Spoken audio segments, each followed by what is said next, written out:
Endoolito mu katale k'ewa Kiseka zimaze kumpi emyaka 15 okuva abamu ku basuubuzi lwe baasalawo okusonda ssente okugula ettaka lino n'okulizimbako nga bakulemberwa Robert Kisembo Kasolo ate abalala abakulemberwa Kayita ne bakiwakanya. Oli atalina kyalikoledde ate talitusuuze enoonyeza obyagala okuyamba ewalala. Kati oluvannyuma lw'okuyitibwa mu ofiisi ya minisita wa Kampala Betty Among ne bategeezebwa nga gavumenti bw'eyagala okutwala ekitundu ku ttaka ly'akatale kano eritannakozesebwa, abasuubuzi abawaayo ssente olwaleero basinkanye ne bakubaganya ebirowoozo okufuna eddoboozi eryawamu ku kusaba kwa gavumenti. Ettaka lino twalifuna lyaffe era ffe bammemba era tetwetegese kuwaayo yadde ijemu. Tubejjeko tubawa akatundu kali twetusigale nga tukulaakulanya ekitundu tetwasasulira edda era abantu tebawaako ssente basobole okuwaayo ssente mangu. Ssentebe w'abasuubuzi bano Robert Kasolo Kisembo ne Simon Peter Lubwama batubuulidde lwaki bakoze okusalawo kuno. Bagumiza abasuubuzi nti tebagenda kufiirwa nsimbi zaabwe kubanga gavumenti ejja sooka kubaliyirira. Gavumenti yo yatusabye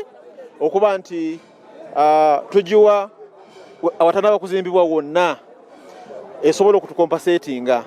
Naye ffe tugamba nti abantu baffe abasinga obungi tebana kufuna amaduuka era ffe bwe banaaba bakomye ng'okufuna amaduuka bwe tujja okubawa ate era basasule. Nti amaduuka 642 tegaliiko muntu. Mbadde ku Bukedde TV gendo tunulire records ziraga nti bannaffe bajje tulina amaduuka 600 tewali wantu wonna we nali ngenze ne sikyogera. Bo abayizi 78 okuva mu ttendekero lya gavumenti ery'ebyobusuubuzi ejjinja erya Hotel and Tourism Institute bayisiddwa oluvannyuma lw'okutendekebwa mu bukodyo obw'ekijaasi ne mwoyo gwa ggwanga mu ttendekero ly'amagye erya Non-Commissioned Officers Academy erisangibwa ejjinja.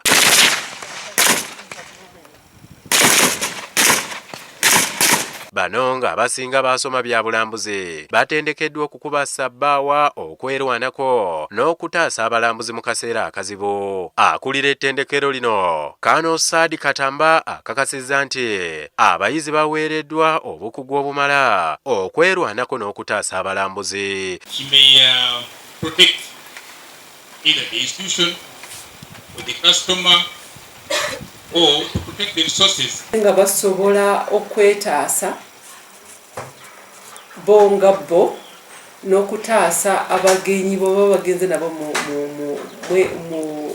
National Parks. Mu bubaka bwatise RDC w'Ejjinja Eric Sakwa, minisita omubeezi ow'ebyobulambuzi Godfrey Kiwanda Suubi akuutidde abayizi obutakozesa bukodyo bwe bayize ate kwenyigira mu bumenyi bw'amateeka. Kola bulungi professionally obeere ne ethics ezikusobosa okukola bulungi emirimu. Ate mu kaweefube w'okutumbula omutindo gw'ebyobulamu mu Mukono South abazira kiso okuva mu ggwanga erya Amerika baagabidde ab'eddwaliro lya Heron Hospital container y'ebyuma eby'enjawulo ebikozesebwa abakugu mu kukebera endwadde ezitali zimu. Kuno kuliko ebikanga omutima singa guba gusirise, operating microscope, ebitanda ebisobye mu mwana, ebikozesa amasannyalaze n'ebintu ebirala. Muno mulimu x-ray, digital x-ray, erina CR system efumya amangu ebifaananyi, kuliko fibrillators, operating microscopes zikozesebwa okulongoosa mu theatre. Ssenyonga agambye nti kibakoze bulungi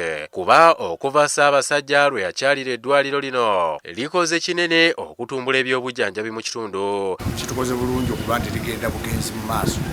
TV n'abagiddukanya bonna olw'omulimu gwe bakola okuba nti batuuka ku muntu owa wansi.